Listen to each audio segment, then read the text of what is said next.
Assalamualaikum warahmatullahi wabarakatuh. Perkenalkan, nama saya Musdalifah dengan NIM 10577210874. Di sini saya akan menjelaskan sedikit materi tentang manajemen piutang.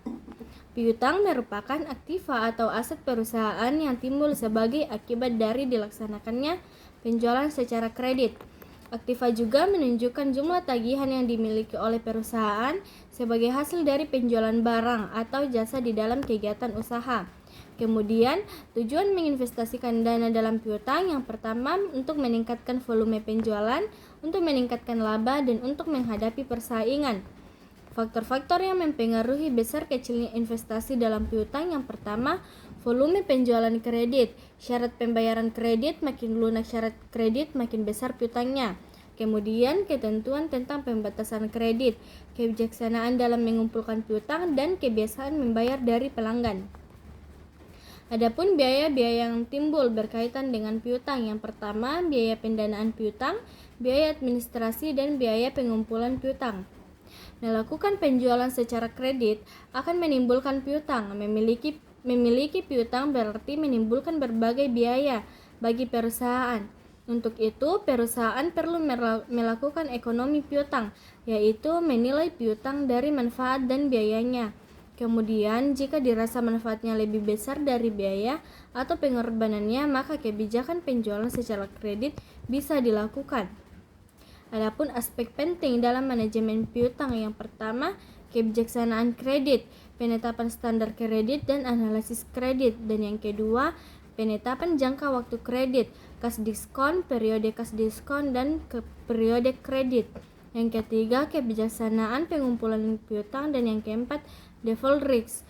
Dan misalnya dalam 5 tahun terakhir mendapat piutang yang tidak tertagih 4%, 3%, 5%, 6%, dan 5%, maka dapat ditentukan batas tertinggi sebesar 6% dari penjualan kredit. Kemudian analisis kredit 5C.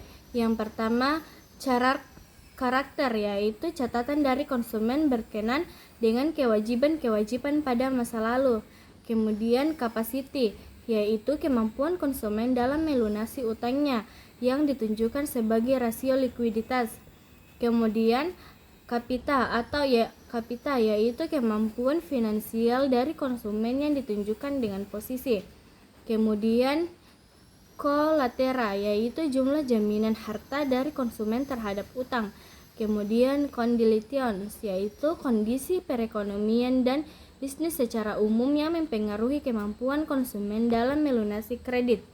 Namun sebenarnya jika pemberian kredit dalam dunia bisnis adalah kepercayaan, jika perusahaan kehilangan kepercayaan dari partner bisnisnya, ia kehilangan kesempatan berbisnis. Manajemen piutang, yang pertama, perencanaan jumlah piutang, pengendalian piutang, dan penggunaan rasio. Tujuan manajemen piutang yang pertama, semua tagihan terbayar dalam waktu sesingkat mungkin, memaksimalkan siklus piutang, dan meminimalkan biaya pengumpulan piutang. Perputaran piutang, yang pertama, piutang sebagai unsur modal bekerja dalam kondisi berputar, yaitu dari kas, persediaan, penjualan piutang kembali ke kas. Makin cepat perputaran piutang, maka makin baik kondisi keuangan perusahaan. Yang kedua, periode perputaran piutang tergantung dari panjang pendeknya ketentuan yang dipersyaratkan dalam syarat pembayaran kredit. Tingkat perputaran piutang sama dengan penjualan kredit neto per rata-rata piutang sama dengan titik-titik X. Kemudian pengumpulan piutang.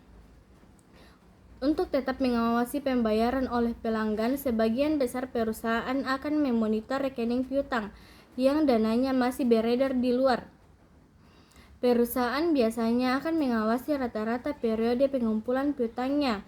Rata-rata pengumpulan piutang sama dengan 360 atau 356 hari perputaran piutang sama dengan titik-titik hari.